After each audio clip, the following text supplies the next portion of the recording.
Welcome to NuttieBuddie Sports. Hello, everybody. Welcome back to NuttieBuddie Sports. I am your host, Ryan, and I just wanted to make a quick clip here today on YouTube about the Dolphins acquiring Tyreek Hill. Big news for Miami.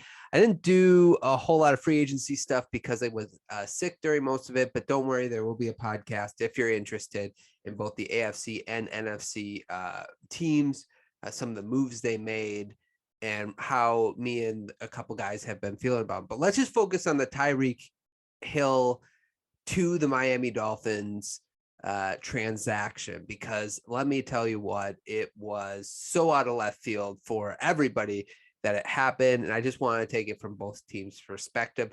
Why don't we get into the Chiefs' perspective? They now have 2 first-round picks, the 29th pick and the 30th pick. They get a second-round pick this year, and then a couple other 4th and 6th-round picks.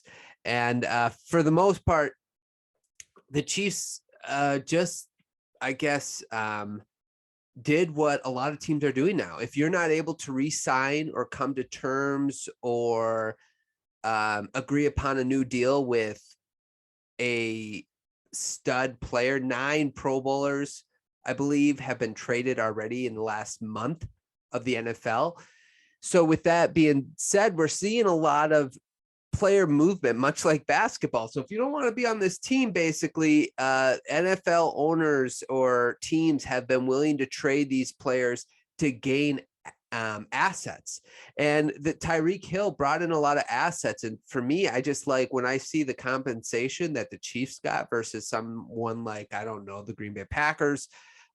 It just shows that for Devontae Adams, it just shows that I feel like the Chiefs organization is just a little better run than the Packers organization, because I don't understand how you only get 1 first and a second for Adams, and you get all these picks for Tyreek. I would assume most teams would rather have Adams than Tyreek, although Tyreek is definitely a game changer.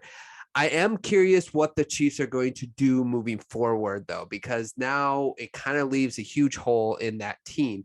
Tyreek Hill brought a lot to the Chiefs. He can run after the catch, like slant routes. We saw it in the AFC championship game, not championship game, divisional game when they played the Bills, and he caught that touchdown where he ran for like 80 yards of it. Basically, it wasn't 80 yards, but you get what I'm saying.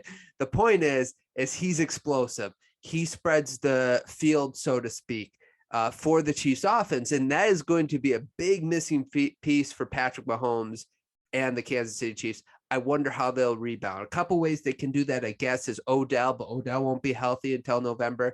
You have Julio Jones out there. You know what I'm saying? Like, I just feel like he's a little past his prime. I'm sorry, Julio, but that's just the way I feel.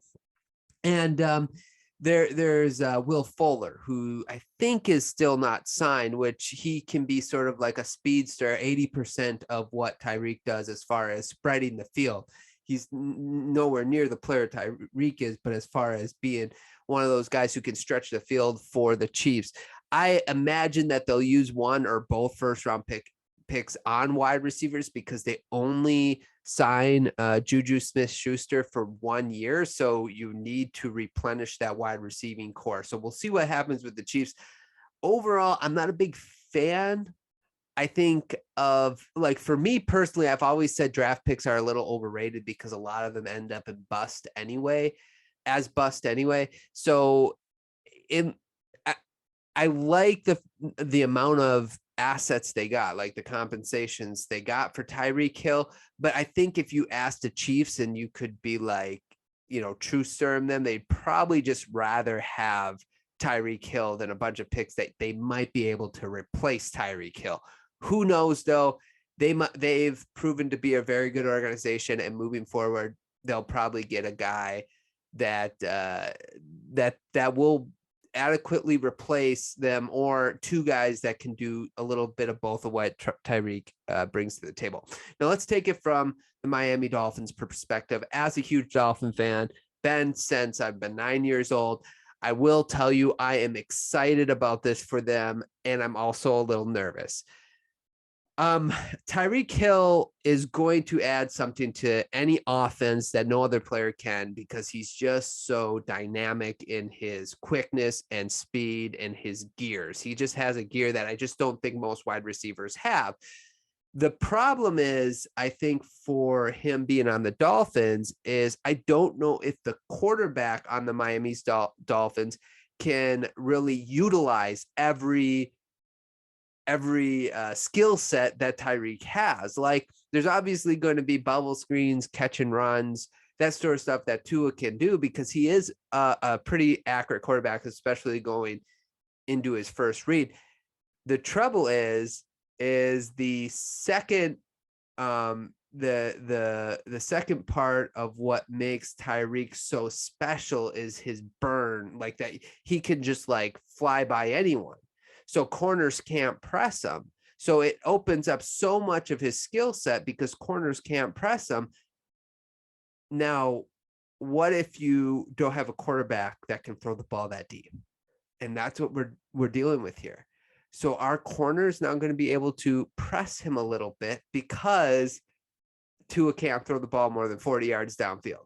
You understand what I'm saying? That's a little nerve-wracking to me as a Dolphin fan. I really like the move for the Dolphins, but it really is part of the offseason that I think they're giving Mike McDaniels what he needs to work with.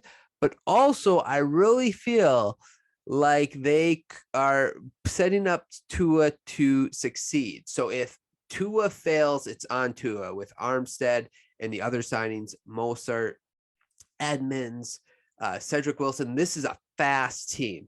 So they're setting up Tua to succeed. We will see if it works. But overall, I sort of like the trade a little bit better for Miami than the Chiefs as a Dolphin fan, and also as somebody who just feels like picks are a little overrated.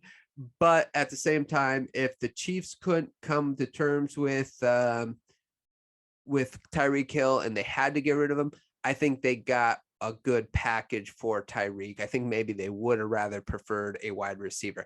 Look for the Dolphins real quick too, maybe to move Devontae Parker. I think with Waddle, Hill, and Cedric Wilson, Gesicki, it makes Parker expendable. They could